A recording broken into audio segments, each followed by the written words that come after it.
Hi hello నమస్తే, నేను మీ money. నేను వచ్చేసాను సరికొత్త ఇంట్రెస్టింగ్ బ్రేకింగ్ న్యూస్ తో. తెలంగాణలో కాంగ్రెస్ ప్రభుత్వం మరో కీలక నిర్ణయం తీసుకుంది.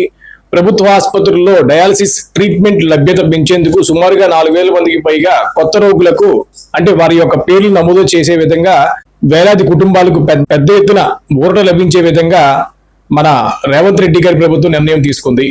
అదేవిధంగా భద్రాద్రి కొత్తగూడెం జిల్లాలో గిరిజన మహిళపై జరిగిన దారుణమైనటువంటి దాడిని మంత్రి కేటీఆర్ గారు తీవ్రంగా ఖండించారు. ఈ ఘటనపై పోలీసులు విచారణ కొనసాగిస్తున్నారు.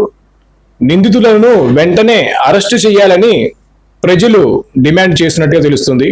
అదేవిధంగా రైతు భరోసా పథకం కింద సుమారుగా 1,40,000 మందికి నిధులు విడుదల చేయనున్నారు. ప్రతి ఎకరాకు సుమారుగా 12,000 రూపాయలు ఇచ్చేందుకు ప్రభుత్వం సిద్ధమైంది. కొత్త కాగితాల్లో డబ్బులు త్వరలో జమ చేయనట్లుగా కూడా తెలుస్తుంది. ఆంధ్రప్రదేశ్ లోని డ్వాక్రా మహిళలకు బంపర్ ఆఫర్. ఆంధ్రలో WCRA మహిళలకు వెదురు సాగుపై అంటే వెదురు సాగు చేసేటువంటి మహిళలకు ఉచితంగా మద్దతు ఇస్తున్నారు. అంటే నెలకు సుమారుగా 50,000 రూపాయల వరకు ఆదాయం వచ్చేలా కార్యక్రమాన్ని ప్రారంభించారు. అంటే మొదటి దశలో 10,000 మందిని ఎంపిక చేశారు. గుజరాత్ లో జరిగిన విమాన ప్రమాదంలో ప్రముఖ సంగీత దర్శకుడు మహేష్ జీరావాలా ప్రాణాలు కోల్పోయారు. DNA పరీక్షల ద్వారా అతని మరణం రీసెంట్ గా ధృవీకరణ అయింది. ఇలాంటి మరిన్ని విషయాలు మీరు తెలుసుకోవాలంటే మీ మనీ అనే ఈ ఛానల్ ని సబ్స్క్రైబ్ చేసుకోండి. Thank you for watching.